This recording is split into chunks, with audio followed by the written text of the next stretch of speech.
8. J'ai un certain nombre d'inscrits sur cet article 8. Je rappelle à chacun que le temps de parole est de 2 minutes par orateur.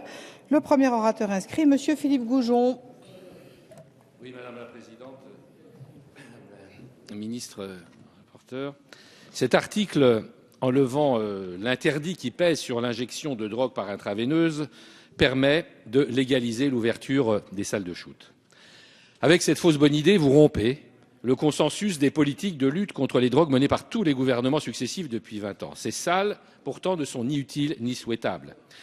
Premièrement, depuis Simone Veil et Michel Barzac, tous les gouvernements, de droite comme de gauche, ont appliqué une politique de réduction des risques, dont j'ai moi-même été auteur à Paris d'ailleurs, qui fait aujourd'hui de la France le pays qui a de ce point de vue la politique sans doute la plus aboutie.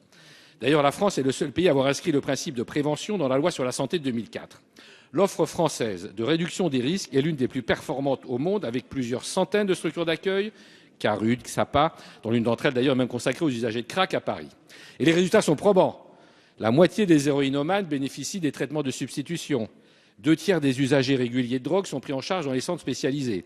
Les décès par overdose ont été divisés par 5 fois moins qu'en Allemagne, pays des salles de shoot. Les contaminations par VIH ont été divisées par 4 et sont marginales aujourd'hui. Et les 6 pays au monde qui ont recours aux salles de shoot n'obtiennent pas de résultats probants.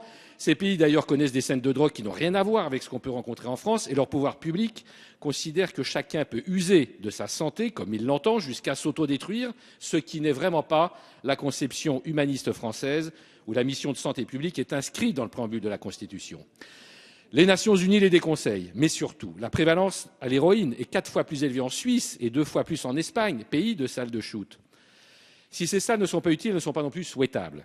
Elles brouillent le message de l'État qui ne peut mener une politique de désintoxication et en même temps faciliter la consommation en l'organisant et en l'accompagnant au lieu de la réduire, envoyant d'ailleurs ainsi un message contradictoire aux éducateurs, aux familles et aux milliers d'usagers qui cherchent à rompre avec leur addiction. Ensuite, elle lève l'interdit de la consommation de drogue, auquel sont pourtant réceptifs la moitié des jeunes, et introduisent une déstructuration des repères, légitimant et banalisant la drogue, alors qu'en la matière, les interdits sont essentiels, pour reprendre les termes exacts d'un ancien ministre de l'Intérieur, aujourd'hui Premier ministre.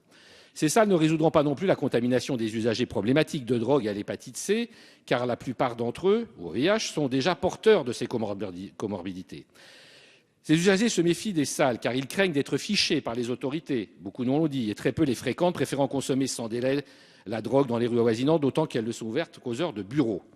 Enfin, elles ne régleront pas les problèmes d'insécurité, voire les aggraveront, en suscitant des points de fixation et d'attraction des toxicomanes et en développant le trafic alentour, comme c'est le cas au Quai Neuf à Genève ou dans d'autres salles encore. Nous ne proposons évidemment pas de laisser les usagers problématiques de drogue à leur sort. Et bien au contraire, nous voulons les accompagner dans la guérison, pas dans l'autodestruction, mais par d'autres moyens, car d'autres solutions existent. Multiplier les équipes mobiles, renforcer les moyens des unités hospitalières consacrées à l'addictologie et renforcer également les communautés thérapeutiques. 1 million d'euros de fonctionnement par an pour une salle de shoot, c'est 15 lits d'addictologie, pour accompagner vers le sevrage.